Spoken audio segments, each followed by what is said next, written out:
있는데요. 한 절씩 교독하시고 마지막 절은 다 같이 읽도록 하겠습니다. 신약 성경 사도행전 21장 27절에서 40절까지 말씀입니다. 그 이래가 거의 참에 아시아로부터 온 유대인들이 성전에서 바울을 보고 모든 무리를 충동하여 그를 붙들고 외치되 이스라엘 사람들아 도우라. 이 사람은 각처에서 우리 백성과 율법과 이곳을 비방하여 모든 사람을 가르치는 그자인데 또 헬라인을 데리고 성전에 들어가서 이 거룩한 곳을 더럽혔다 하니 이는 그들이 전에 에베소 사람 드로비모가 바울과 함께 시내에 있음을 보고 바울이 그를 성전에 데리고 들어간 줄로 생각하비러라. 온 성이 소동하여 백성이 달려와 모여 바울을 잡아 성전 밖으로 끌고 나가니 문들이 곧 닫히더라.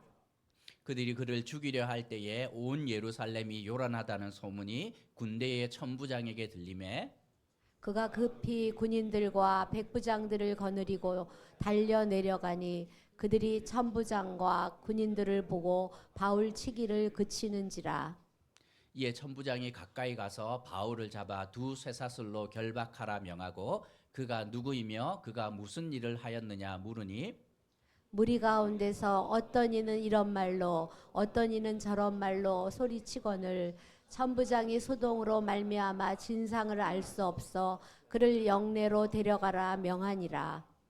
바울이 층대에 이를 때에 무리의 폭행으로 말미암아 군사들에게 들려가니 이는 백성의 무리가 그를 없이 하자고 외치며 따라가미러라.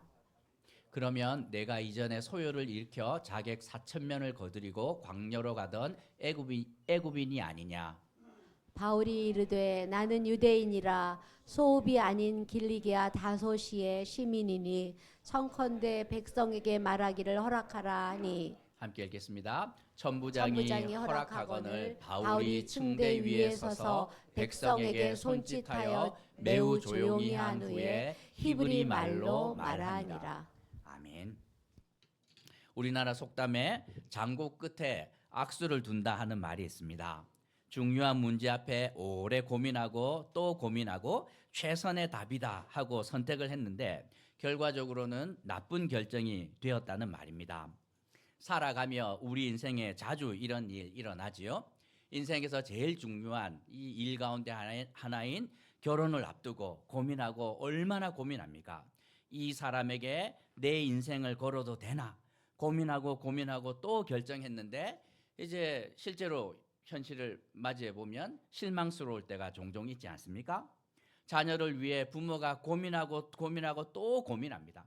얘한테 가장 걸맞는 것이 무엇일까 고민하고 결정했는데 오히려 약이 아니라 독이 되는 경우 종종 봅니다. 우리는 하루에도 수많은 선택의 순간을 만나고 결정을 해야 합니다. 매번 올바른 선택을 할 수 있겠습니까? 쉽지 않지요. 말씀도 많이 묵상하시고 기도도 많이 하시는 목사님은 그래도 좀 낫지 않습니까? 그럴 리가 있겠습니까? 엉터리 중에 엉터리 아닙니까? 하지만 우리가 살아가며 많은 실수를 함에도 불구하고 성도와 교회는 좀 덜 걱정해도 되는 이유가 있는데 오늘 본문을 통해서 그 이유가 무엇인지 함께 묵상하며 교훈을 얻으려고 합니다. 오늘 본문의 주인공인 바울은 예수님을 만나고 지난 10년 동안 선교사로 살았는데 그저 그런 선교사가 아니었습니다. 지난 10년 동안 큰 성공을 거두었습니다. 1차 선교 여행은 고향을 중심으로 한 바퀴 이렇게 돌았는데 잠깐 다녀와 보니 확신이 들었습니다. 이거는 내가 평생 달려가야 할 길이 맞구나. 그리고 2차 선교 여행부터는 거침이 없습니다. 바다를 건너 어디로 갔냐면 이 로마 제국 가운데서도 가장 음란한 도시였던 고린도로 들어갔고 무려 1년 반을 사역을 하면서 그곳에서 거룩한 교회를 세웁니다. 3차 선교 여행에서는 로마 제3의 도시 에베소에서 무려 3년 동안 말씀을 가르쳤는데 얼마나 놀라운 일이 일어났는지 모릅니다. 에베소는 이 아데미 여신을 섬기는 우상 숭배가 아주 중심이었던 도시였는데 수많은 사람들이 바울의 말씀을 듣고 주문이 적힌 그 주술서들을 가지고 와서 그들 앞에 불태우는데 가격으로 따지면 엄청난 양입니다. 그리고 많은 사람들이 신전을 찾지 않으니 에베소 경제의 지도가 바뀔 정도인 것이죠. 에베소 경제의 가장 큰 축을 차지하였던 것 중에 하나가 우상의 그 미니어처를 파는 이 사람들이었는데, 사람들이 더 이상 사지 않자 그 조합이 난리가 납니다. 조합이 힘을 모아서 폭동을 일으킬 만큼 도시 전체가 바뀌었다 생각하면 됩니다. 음란한 도시 고린도도 우상 숭배가 지배한 에베소도 많은 사람들이 어두움 가운데서 밝은 빛 가운데로 그들의 삶을 돌렸으니 얼마나 귀한 일입니까? 한국 교회의 시작도 이러하였습니다. 선교사님들이 와서 말씀으로 그들을 열심히 섬겼더니 너무 많은 사람들이 하나님께로 돌아옵니다. 술과 노름과 온갖 나쁜 일 하던 남편들이 회개하며 하나님께로 돌아오니 술집이 영업이 되지 않아서 문을 닫아야 하는 일들 일어납니다. 거기다가 층층이 쌓여있는 계급 사회로 이 계급 때문에 아무것도 할 수 없었는데 복음이 선포되자 천민들이 자신의 존귀함을 깨닫게 되고, 양반들이 하나님 앞에서 자신들의 죄인됨을 깨닫자 교회 안에 들어오면 양반과 백정이 겸상하는 일이 일어나는 놀라운 역사 일어나지요. 바울은 지난 10년의 사역을 돌아보며 너무나도 감사하고 흐뭇합니다. 이 기쁜 소식을 이 예루살렘 교인들과 함께 나누고 싶었는데 때마침 좋은 기회가 생깁니다. 예루살렘 교회에 이 기근이 들기 시작을 하며 경제적으로 큰 어려움이 있다는 소식을 듣고, 이때야말로 우리가 받은 은혜를 갚을 때다 이렇게 말하자 이방 교회들이 어떻게 합니까?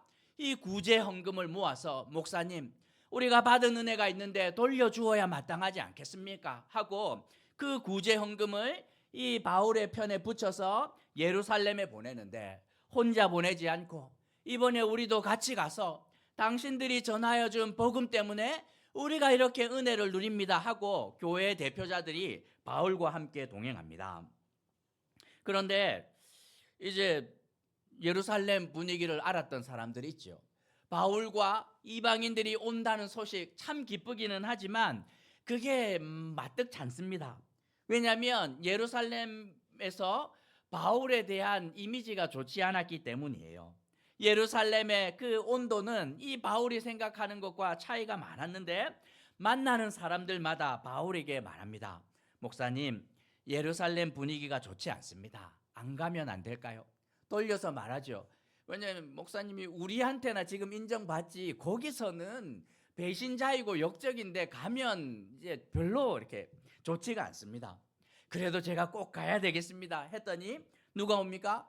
아가보라는 예언자가 와서 바울의 허리띠를 풀어서 자기 손을 막 꽉 매면서 말합니다.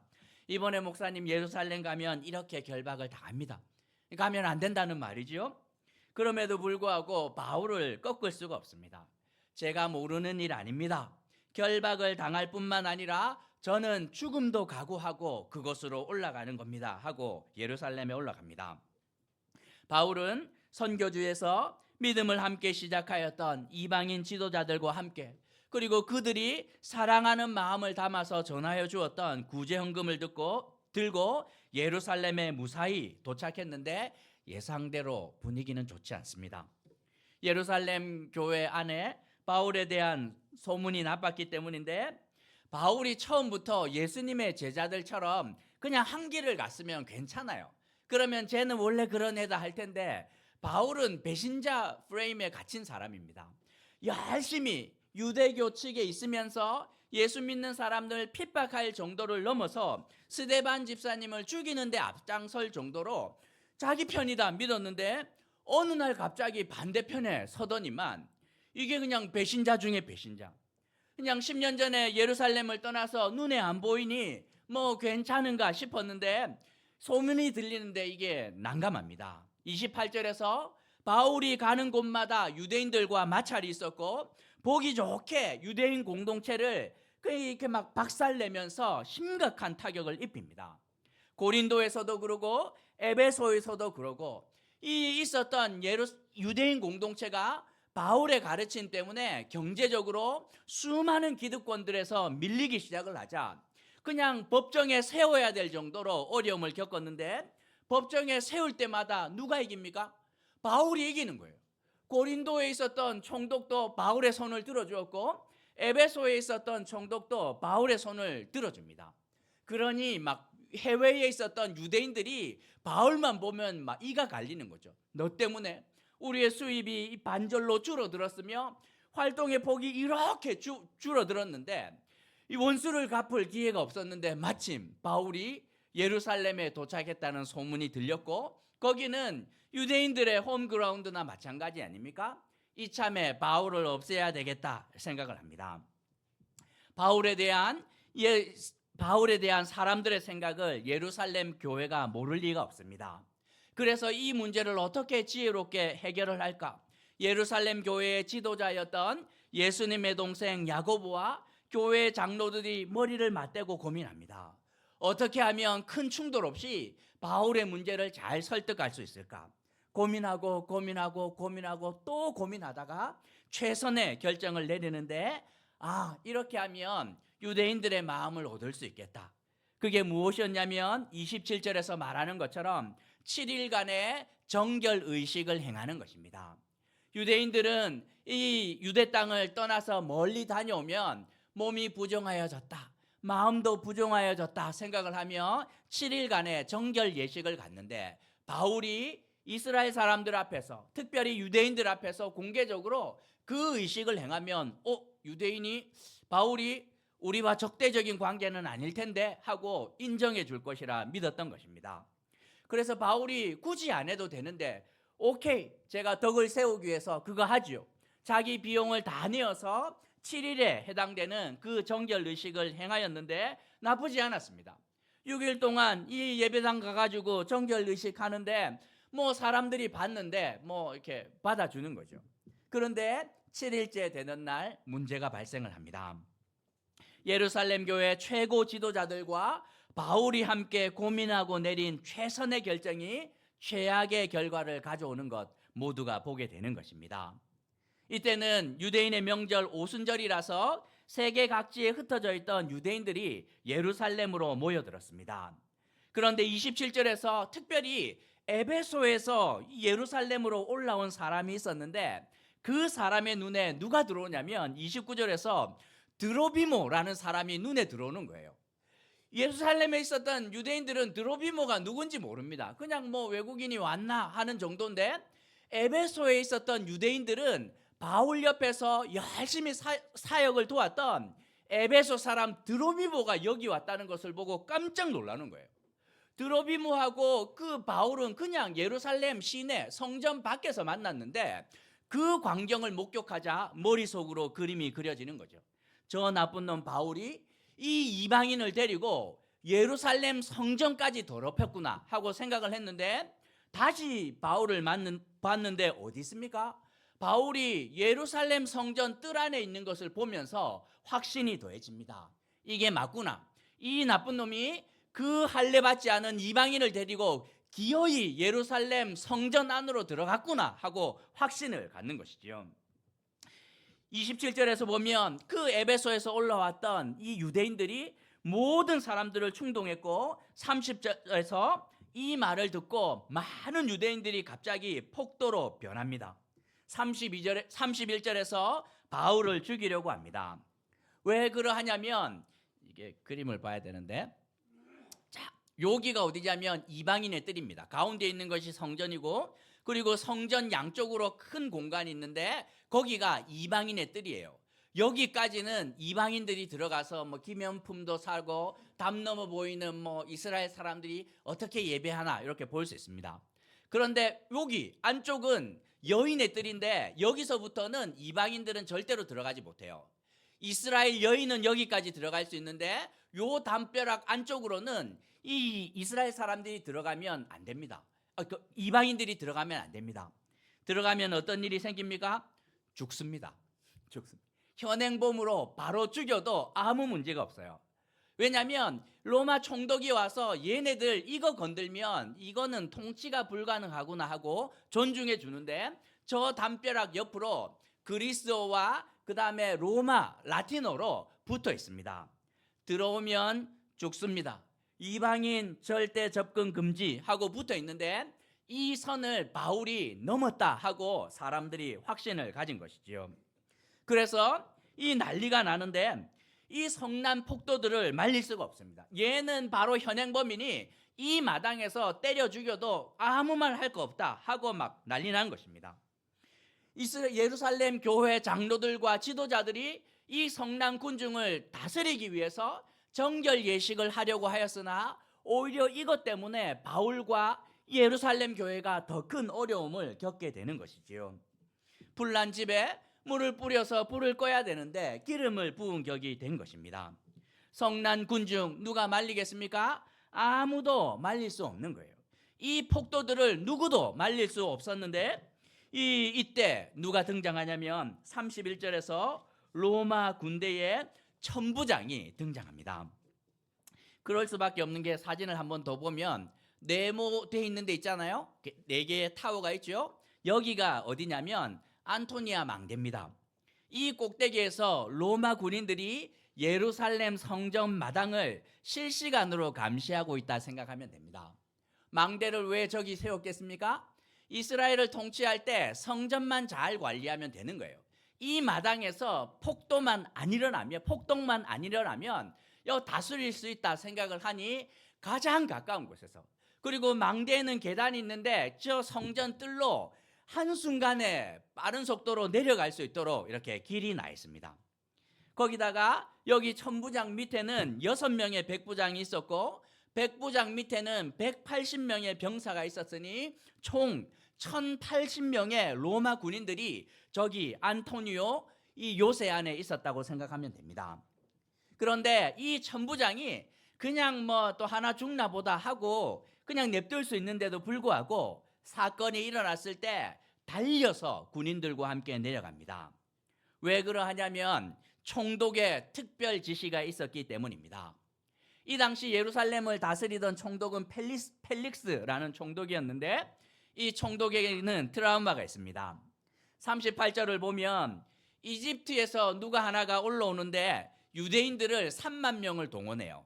3만 명을 이렇게 사람들의 마음을 선동해서 명절마다 로마 요인들을 암살하고 로마와 협조하는 유대인들을 암살합니다. 그런데 그 주동자를 잡지 못했고 이 사람이 4,000명을 데리고 이 광야로 이제 사막으로 도망가는 사건이 일어난 거죠. 주동자를 잡았으면 편할 텐데, 그러니 이 총독이 천부장에게 혹시라도 폭동이 일어나면 걔인 줄 알고 무조건 잡아야 된다. 천부장 입장에서는 어떠합니까? 얘를 잡으면 인생이 바뀌는 거예요. 백부장들도 마찬가지인 거죠. 1080명의 군사들에게 말합니다. 너희들이 그 4,000명을 거느린 그 폭동의 주범을 잡으면 야 우리 인생 역전하는 거야 하고 이게 막 망대에서 감시하고 있었는데 사람들이 갑자기 한 사람을 때려잡기 시작을 하자 확신합니다.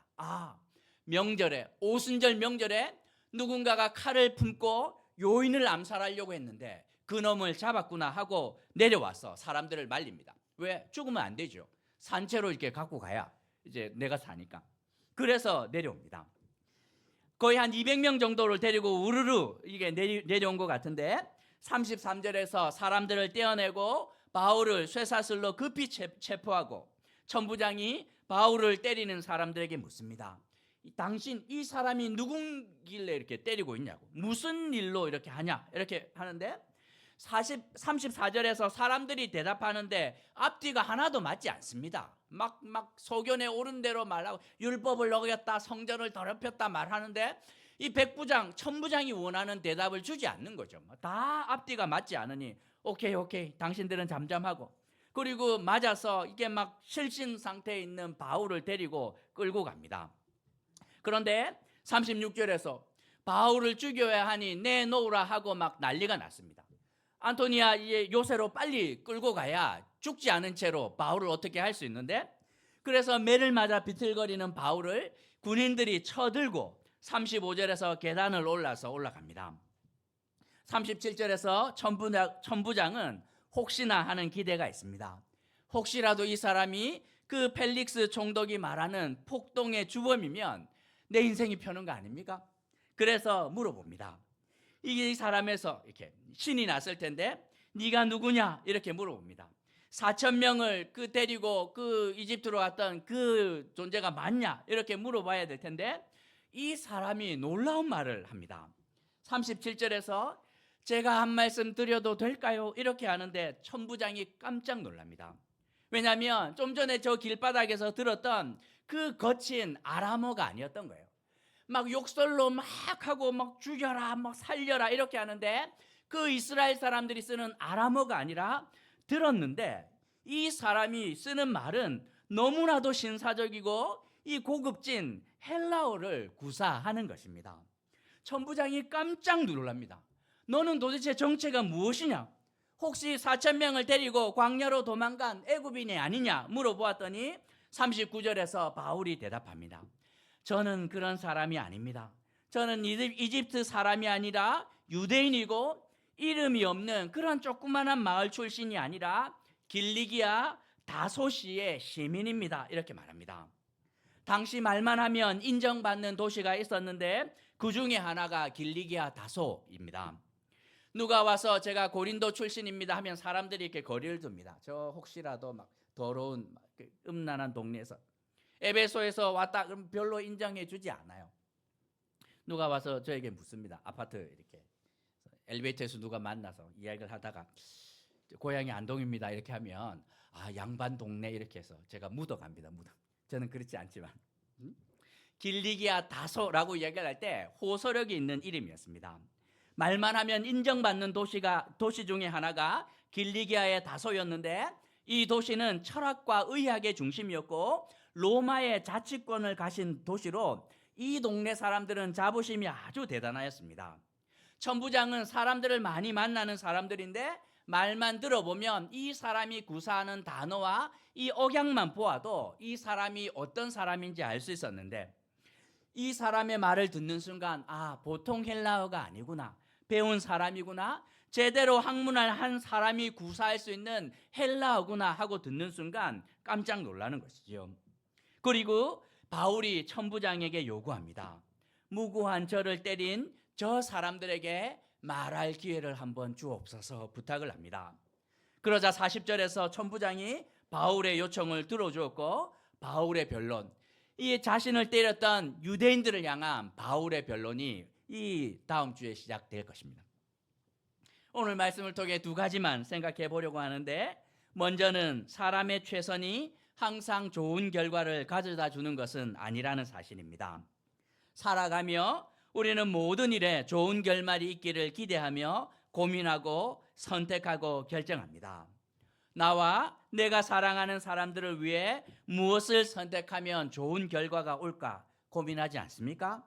선거를 하면서 나라가 망하기를 바라며 투표하는 사람 아무도 없을 것입니다.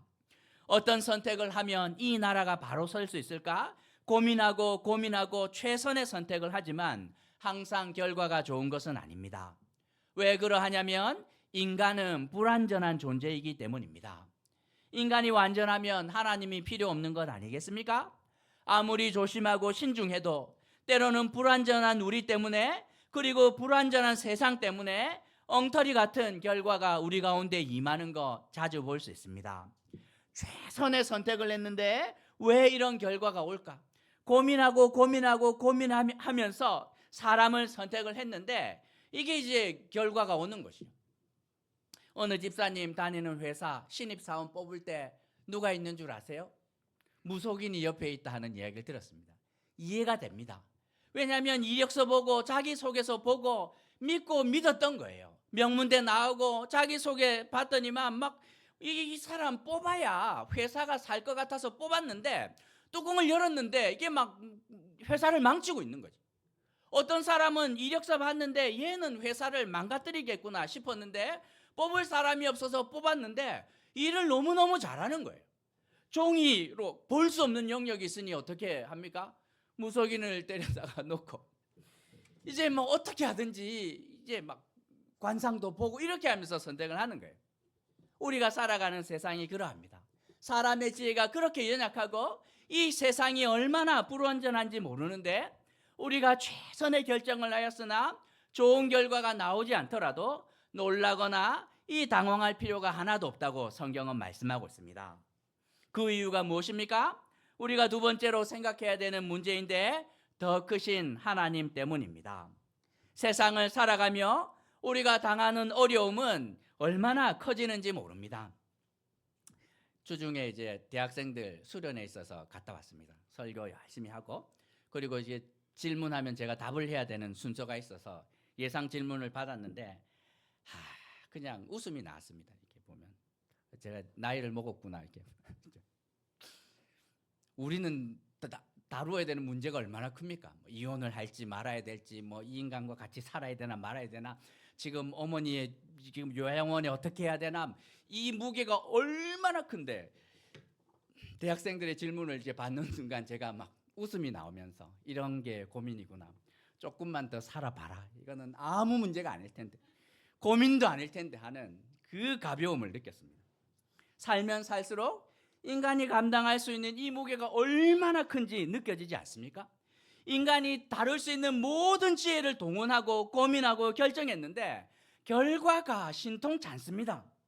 하지만 우리가 겪는 그 어떤 고난과 아픔보다 하나님이 훨씬 더 크신 분이니 두려워하거나 놀랄 이유가 하나도 없다는 것입니다. 하나님이 예루살렘 교회 지도자들이 고민할 때, 야, 그거 하면 안 돼. 그 7일간의 그 정결 예식 행하면 7일째 되던 날 그 잡혀가지고 그 막 매 맞고 고통 받을 텐데 그렇게 하면 안 돼 하고 안 말리신 이유가 뭡니까? 주님이 몰랐을 것 같아요? 하나님이 다 아셨음에도 불구하고 그걸 남겨두신 이유가 뭡니까? 그 사건을 통해서 하나님께서 더 큰 일을 할 수 있기 때문에 남겨두신 것입니다. 감당하는 정도가 아니라 그 모든 것들이 합력하여 선하게 만드실 능력이 하나님께 있기 때문에 주님 내버려 두신 것이죠. 바울의 고백이 무엇입니까? 로마서 8절에서 우리가 알거니와 하나님을 사랑하는 자 곧 그의 뜻대로 부르심을 입은 자들에게는 모든 것이 합력하여 선을 이루느냐. 우리가 알고 있지 않습니까? 신앙생활을 오래 하였던 우리가 살아보니 당신도 알고 나도 아는 것이 우리가 무엇을 선택을 하며 잘못된 결과가 오는 것처럼 보이지만 하나님을 사랑하고 하나님의 뜻대로 부르심을 입은 자들에게는 특권이 있는데 주님께서 그 망가진 것들을 가지고 더 선하게 만드는 거 우리가 다 경험한 거 아닙니까? 하고 고백하고 있습니다. 때로는 인간의 연약함과 실수마저도 하나님이 만지시면 선이 된다는 뜻입니다. 예루살렘에서 단 한 번도 기독교가 공식적으로 다루어진 적이 없습니다. 예수님께서 3년을 사역하실 때도 그냥 유대교의 작은 분파 정도로, 예수님의 12제자가 그냥 열심히 사역하였지만 그냥 뭐 유대교와 비슷한 뭐 정도로 로마가 대충 그냥 문제만 안 생기면 냅뒀는데 어떻게 합니까? 이 사건 이후로 로마가 이 기독교를 공식적으로 다룹니다. 그냥 둘이 앙숙이구나 이 정도가 아니라 완전히 다른 신앙임을 세상에 드러내는 기회로 사용하십니다. 바울의 변론으로 이 사건은 더 커졌고 이제 로마 총독이 다룰 수 있는 문제가 아니라 로마 본토에 가서 재판을 받아야 되는 그들의 신앙이 어떠한지 세상에 드러내는 공식적인 기회로 하나님께서는 사용하시는 것입니다. 제가 중학교 다닐 때 친구가 하나 있었는데 중학교 3학년 때 이렇게. 이 친구는 그림을 배운 친구가 아니라 그냥 DNA에 타고난 친구였어요. 학원을 다니는 것이 아닌데 그림을 한번 그리면 예술입니다. 예술. 너무 잘생겼어요. 너무 잘생겼어요. 거의 그 당시 얼굴이 톰 크루즈 얼굴이었어요. 운동 너무 잘해요. 태권도부 있었는데 태권도 선수였고 공부 너무 잘했습니다. 거기다가 음악까지 잘하는 완벽한 친구. 학교 마칠 때 되면 여중생들이 그 친구 보러 구경을 오는 그런 친구. 그런데 중학교 3학년 때 그 친구가 우연찮게 제 옆에 짝이 되어서 오랜 시간 함께 지냈습니다. 점심시간에 이제 잠이 와서 밥 먹고 이제 이렇게 팔뚝 빼고 이제 잤는데 뭐 남중이 다 그렇지 않습니까? 자고 일어났는데 팔뚝에다가 아이들이 볼펜으로 이제 막 낙서를 막 해놓은 거죠. 이제 막 화가 이만큼 치밀어서 누가 이렇게 했냐 범인을 잡으려고 했는데 제 옆에 앉아 있었던 친구가 인재야 앉아봐라. 씩씩거리는 저를 앉히더니만 팔뚝 한번 내봐라. 그래서 팔뚝을 냈어요. 그냥 필통에 있는 삼색 볼펜을 꺼내더니만 팔뚝에다가 한참 무슨 작업을 했습니다. 그리고 나서 깜짝 놀랐습니다. 이 친구가 이제 점심시간에 이제 혹시 이렇게 낙서에다가 뭘 덧칠을 했는데 어느 순간 봤는데 이게 뭐가 됐냐면 잉어의 영롱한 눈알로 바꿔 있었어요. 낙서한 친구들이 와서 보고 감탄을 금치 못하는, 그냥 그 수준이 어느 정도였냐면 그냥 이렇게 무슨 그 조폭들 무슨 그 문신 그런 수준이 아니에요. 작품이었어요, 작품. 그때 걱정이 무엇이냐면 이게 지워지면 어떨까, 이거 내가 영구히 뭐 이렇게 갖고 싶은데 그런 거죠. 얼마나 이게, 그래서 다른 반 애들이 와서 막 보면서 자기 팔뚝에도 막 그려주면 안 되냐고 막 싸구려 느낌이 아니라 팔뚝의 작품 하나가 그 친구의 그냥 한 번 만졌음에도 불구하고 하나님이 어떤 분입니까? 크신 하나님 아닙니까? 우리가 겪는 때로는 우리의 잘못으로 인하여 망가진 무언가를 주님께서 손 대시면 어떻게 됩니까? 그것이 작품이 되는 거예요. 하나님의 선하심이 나타나면서 심지어 죽음조차도 생명으로 바꾸고 죽음조차도 유익하게 되는 은혜가 우리 가운데 허락되는 것입니다. 이 땅을 살아가며 크고 작은 어려움 겪을 때마다 우리가 일희일비하지 않아도 되는 이유가 여기 있지요. 때로는 내 잘못 때문에 자녀에게 어려움이 생기고, 내 잘못 때문에 배우자에게 어려움이 생기고, 내 잘못 때문에 직장 생활이 거칠거칠해진다 할지라도 우리가 두려워하지 않을 유일한 이유가 하나님이 우리 가운데 계시고 더 큰 하나님께서 그 모든 것을 합력하여 선을 만들어 주시는 분임을 알게 되는 것입니다. 제 친구가 태권도부라고 얘기를 했죠. 그 말은 뭡니까? 싸움을 제일 잘했다는 뜻입니다. 마음만 먹으면 내 친구 팔뚝에 누가 그렸어 불러다가 혼을 낼 수 있는데 그 친구가 일부러 그렇게 안 한 것 같아요. 그러면서 제 팔뚝에다가 작업을 하면서 알려주고 싶었던 거죠. 니네들이 함부로 낙성했는데 얘가 내 베스트 프렌드야, 이렇게 알려주는 거예요. 그리고 다른 친구들이 팔뚝을 내밀었는데 아무도 작품 활동을 안 해주었습니다. 뭡니까? 내가 인정하는 내 친구에게만 이 은사를 베푼다는 거예요. 하나님의 은혜가 모두에게 허락되지 않습니다. 바울이 뭐라고 얘기를 합니까? 오직 하나님을 사랑하는 자, 그 뜻대로 부르심을 받은 자들에게 하나님의 은혜가 임하기 시작을 하는데, 때로는 우리의 연약함과 실수로 말미암아 망가진 영역에 하나님의 은혜가 임하면서 이것이 하나님의 작품으로 가장 아름다운 것으로 바뀌어지는 은혜가 우리 가운데 허락된다고 말씀하고 있습니다. 크신 하나님이 우리 가운데 계심을 알고 있습니까? 목사로서 늘 고민입니다. 무언가 하나 결정하고 고민할 때 하나님, 혹시라도 제가 실수하면 무언가가 이렇게 잘못될 수 있을 텐데 고민하고 또 고민하고, 그리고 막 어르신들과 상의하고 결정을 하지만 이렇게 잘못된 결정할 때가 참 많습니다. 창피하지요. 그런데 그때 어떻게 하면 됩니까? 와서 울면 되는 거예요. 주님, 제가 하는 일이 뭐 다 그렇죠. 주님 오셔서 이제 만져주셔야 됩니다. 제가 망가뜨렸는데 고치는 거 주님 하시는 일 아닙니까? 그거 하십시오. 죄는 제가 짓고 용서하시는 거 주님 하시고, 사고 치면 수습하는 것처럼 주님 오셔서 이제 할 때입니다 하고 크신 하나님께 그 모든 것 올려드릴 때 성도가 누릴 수 있는 그 놀라운 은혜의 영광 가운데로 들어갈 수 있다고 주님은 말씀하고 있습니다. 세상 그 무엇보다 그 누구보다 크신 하나님이 우리 뒤에 계심을 든든히 믿고 담대하게 세상을 살아가는 어울린 가족이 되시길 주님의 이름으로 도전하는 것입니다. 우리 말씀